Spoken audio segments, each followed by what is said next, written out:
In 2000, Tony Fauci flew out to Seattle, Washington, and he had this meeting, this very strange meeting in Bill Gates' $85 million mansion on the banks of Lake Washington.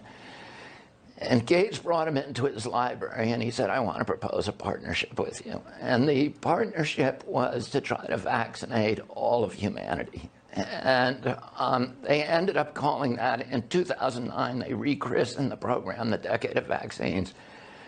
Gates went to the UN and gave this speech in which he promised to vaccinate essentially all of humanity with a multiple battery of vaccines by 2020. And he began using his philanthropy to create a series of other quasi-governmental agencies, CEPI, Gavi, and a number of others, and then to gain control of the WHO. And what he calls what he does philanthrocapitalism.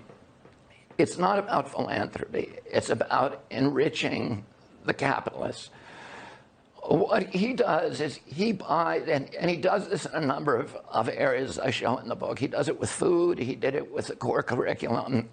He buys large stakes in companies that could benefit from a change in governmental policies, a worldwide change in governmental policy. So he owns stakes, very, very large stakes, in almost all the big pharmaceutical companies.